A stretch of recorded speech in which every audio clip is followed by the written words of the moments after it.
Hi, this is PC Roger. I'm going to do a quick look at this Canon PIXMA MG7120 all-in-one printer today. And at first I was going to do a box opening, and I thought, you've seen me open a box, okay? We don't need to do that. So instead what I'm going to do is basically tell you why I decided to buy this printer and why it might be appropriate for you.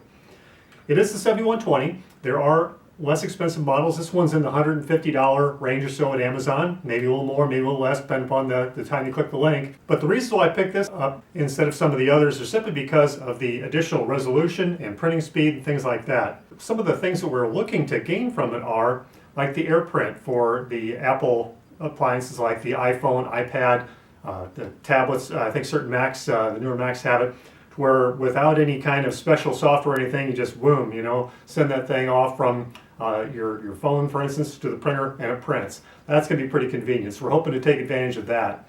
The other thing that the other ways you connect with it, you can do so wirelessly, and for a lot of people, that's probably going to be their choice. You can still put a USB cable in it, connect it directly to your computer. Well, what I like is that there's also a network connection, so I can plug a cable in, because nothing is more reliable than a network cable. So I've got a lot of ways to connect to it, and it's a little bit larger unit, as you can see. It's got a little bit of weight to it, not too bad. It is a 6 cartridge system, so it's supposed to be a hybrid, they say, give you more vivid colors on the portraits and things, and yet still give you those crisp blacks when you're printing a document. It even has a gray cartridge. And this is supposed to be a little bit more efficient than some. A lot of times the way you really get your pocket picked, I guess, is when you try to buy cartridges for these. And I was told that sometimes you can take a printer like this and leave it run all the time. It'll go into sleep mode, barely use any electricity, but do fewer diagnostics than actually burn up ink. And that's one way to save ink on these. It does have a little bit larger touch screen than a lot of them. This is a 3.5-inch screen, so hopefully that's going to be easy to use. There is no paper tray in the back, and that's perhaps a negative if you have a thicker cardstock or thicker photo stock that you maybe want to have a straight paper path through. You aren't going to have that on this. And when it comes to printers like this, none of them are perfect. So we look for the features that we want, the features that are important to us, and we try to work through some of the other issues. I've lifted up the cover. You can see the scanning area is just a little bit bigger than letter. It shows A4, I think. So you're not going to really get anything too huge on there. We do hope to do a lot of scanning in our own case, whether it be for copies or to scan in documents, trying to do a lot of things paperless these days.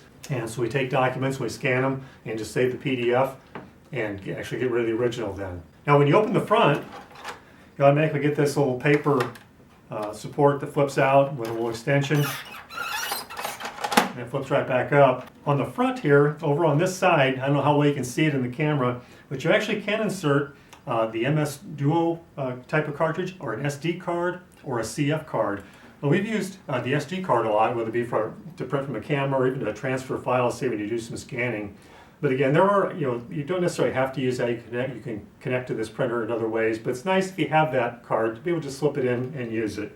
Now that's just kind of a quick run through. Wanted to give you kind of an overview of the printer and why I actually bought it and why it might be appropriate for you to take a look at. Now I have included in the description of the video a link, and I'll also try to get an annotation as well to go to a blog post on my website, get some additional information, and I'll try to provide some follow-up with how well this printer is actually doing for us and where I find the cartridges, the replacement cartridges at the best price, things like that. Also in the description and on my blog post there'll be a link to Amazon where you can check out the printer, check out the reviews for the printer, see what other people are saying about it. But we'll try to keep you informed, let you know how it's working for us. We hope to be happy with it. Every couple of years you kind of have to get a new one anyway, and it was time for us, so this is the one I picked and wanted to let you know why I picked it and see if it was right for you. Thanks for watching. We'll see you next time.